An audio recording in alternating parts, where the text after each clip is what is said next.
Hello everyone, welcome to knowledge mall. तो आज की जो वीडियो है वो है मध्यकालीन भारत के इतिहास में दिल्ली सल्तनत में सैयद और लोदी वंश से संबंधित एमसीक्यू टेस्ट, और ये टोटल 23 हैं एमसीक्यू टेस्ट। और नेक्स्ट वीडियो के लिए, जो नेक्स्ट होमवर्क के लिए जो आप लोगों को पढ़ना है वो विजयनगर साम्राज्य। आज मैंने इन दोनों को ही मिला दिया है, सैयद वंश और लोदी वंश को।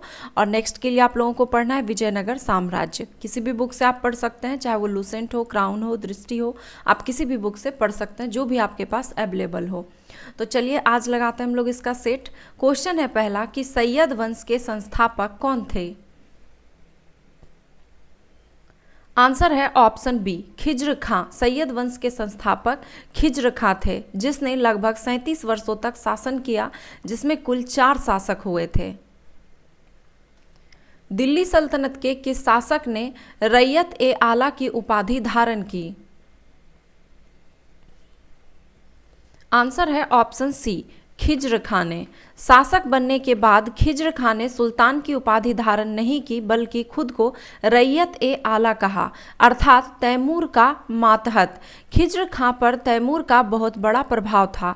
1398 ईस्वी में तैमूर के भारत आक्रमण के समय खिज्र खां ने उसकी सहायता की। परिणाम स्वरूप तैमूर ने भारत वापसी पर उसे मुल्तान, लाहौर एवं दीपालपुर का सूबेदार नियुक्त किया। तत्पश्चात 1414 ईस्वी में वह दिल्ली की गद्दी पर बैठा। निम्न में से किस शासक ने अपने सिक्कों पर तैमूर तथा उसके पुत्र शाहरुख मिर्जा का नाम अंकित करवाया था। आंसर है ऑप्शन डी, खिज्र खां ने। खिज्र खां ने तुगलक कालीन जितनी भी सिक्के थे, सिक्कों पर तुगलक सल्तनत के सुल्तान का नाम रहने दिया। नए सिक्के पर उसने तैमूर तथा उसके पुत्र शाहरुख मिर्जा का नाम अंकित करवाया था।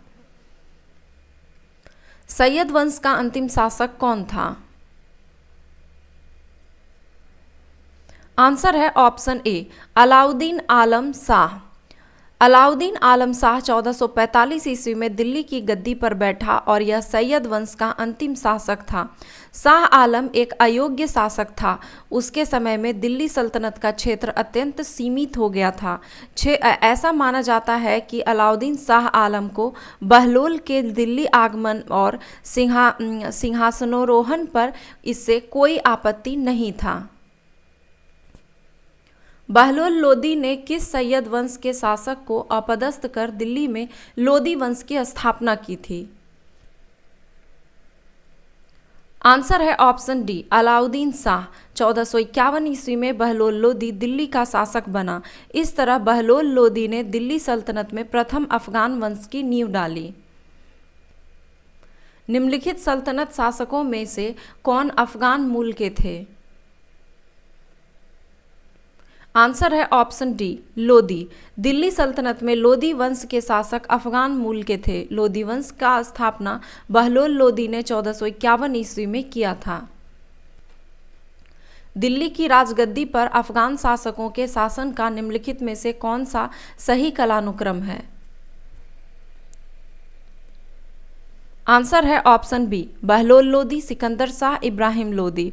सल्तनत युग में दिल्ली के सिंहासन पर राज करने वाले राजवंशों में लोदी अंतिम राजवंश था। लोदी वंश के कुल 3 शासक हुए, बहलोल लोदी, सिकंदर लोदी और इब्राहिम लोदी।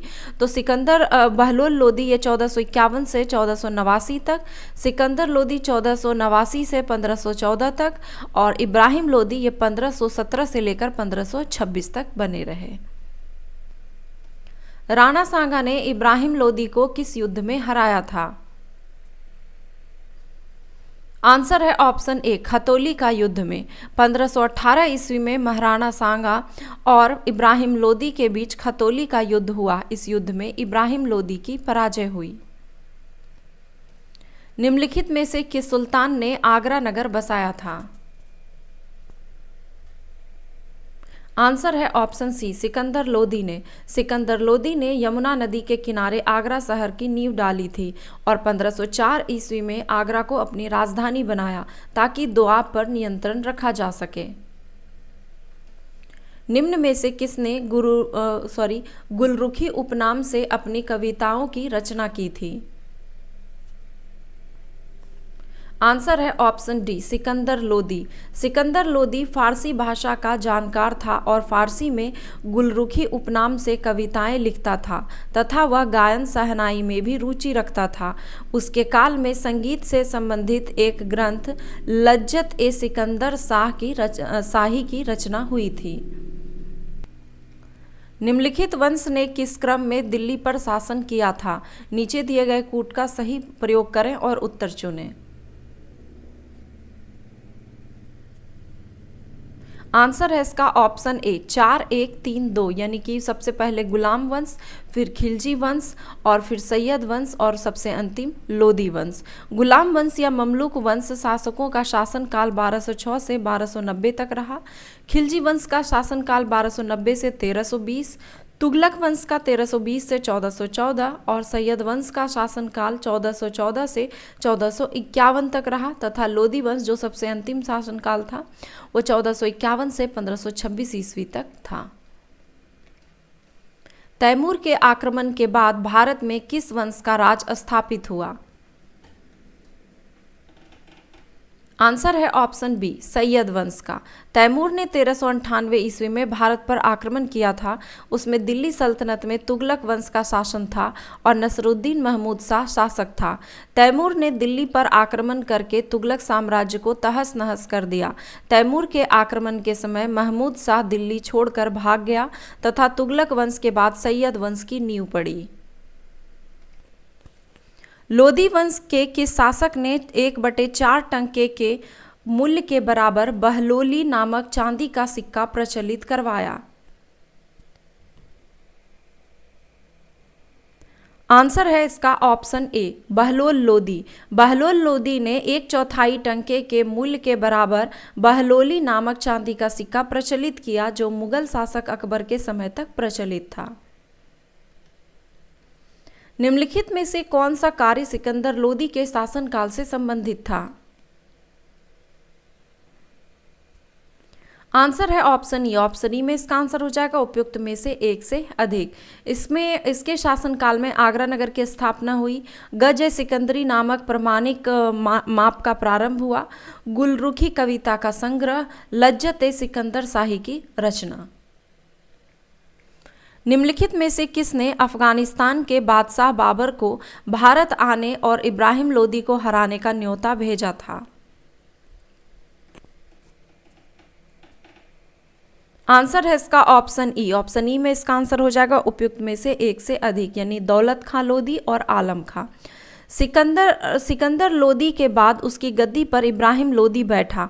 घमंडी शासक के रूप में अपने दुर्व्यवहार से इसने अफगान अमीरों को अपना दुश्मन बना लिया। अफगान सरदार पंजाब के सूबेदार दौलत खां लोदी तथा इब्राहिम लोदी का चाचा आलम खां ने इब्राहिम लोदी की सत्ता को समाप्त करने के उद्देश्य से अफगानिस्तान काबुल के शासक बाबर को भारत पर आक्रमण करने के लिए भेजा था या आमंत्रित किया था। खतौली का युद्ध कब हुआ? आंसर है ऑप्शन सी, 1518 में। 1518 ईस्वी में मालवा की प्राप्ति हेतु इब्राहिम लोदी ने अभियान प्रारंभ किया, परंतु मालवा को मेवाड़ के शासक राणा सांगा का संरक्षण प्राप्त था। राणा सांगा और इब्राहिम लोदी के बीच 1518 ईस्वी में खतौली का युद्ध हुआ जिसमें इब्राहिम लोदी की हार हुई। लोदी काल की प्रमुख इमारत मोठ की मस्जिद कहाँ स्थित है? आंसर है ऑप्शन ए, दिल्ली में। सल्तनत कालीन शासन व्यवस्था निम्नलिखित में से कौन सा मेल गलत है?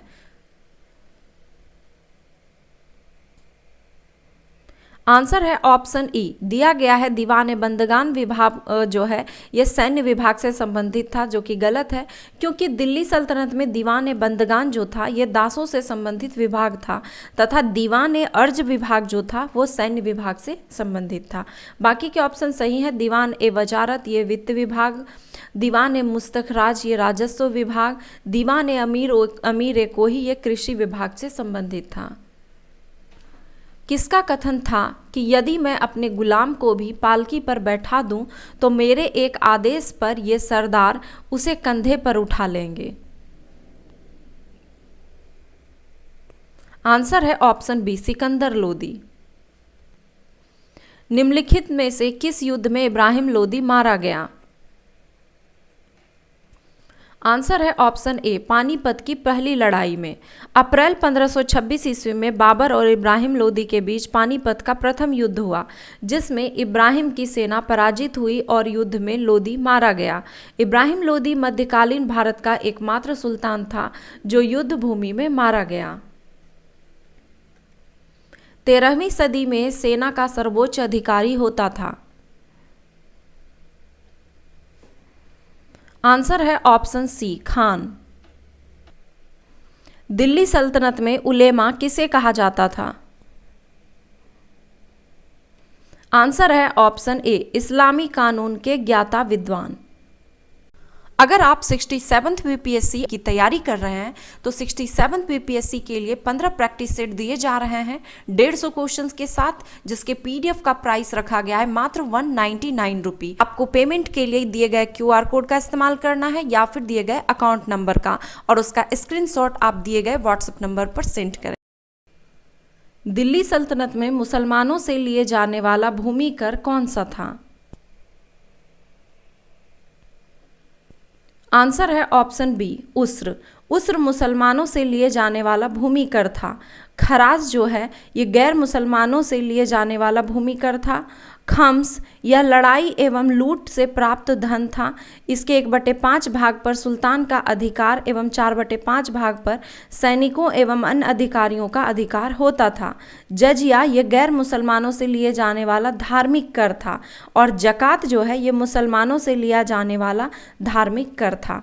तो ये थे 23 क्वेश्चन का सेट, जिसमें दिल्ली सल्तनत में आप लोगों ने सेट लगाया सैयद वंश और लोदी वंश से संबंधित क्वेश्चन का। आई होप कि ये वीडियो आप लोगों को पसंद आया होगा, और इसमें अगर आप पढ़े होंगे इसका डिटेल पहले सब्जेक्टिव तौर पर, तो इसमें अच्छा खासा आप लोगों का स्कोर आया होगा। नेक्स्ट होमवर्क के लिए विजयनगर साम्राज्य आप लोग जरूर पढ़ें। नेक्स्ट वीडियो में हम लोग लगाएंगे टेस्ट विजयनगर साम्राज्य से। तो जो चैनल पर नए हैं चैनल को सब्सक्राइब जरूर करें, बेल आइकन को भी प्रेस कर लें ताकि इस तरह की वीडियो की नोटिफिकेशन मिलती रहे। साथ ही हमारे टेलीग्राम को ज्वाइन जरूर करें ताकि इस तरह की जो भी एमसीक्यू टेस्ट लगाई जाती है उसका पीडीएफ वहाँ पे दे दिया जाता है। आप चाहें तो इसे पीडीएफ को सेव करके रिवीजन के लिए रख सकते हैं। धन्यवाद।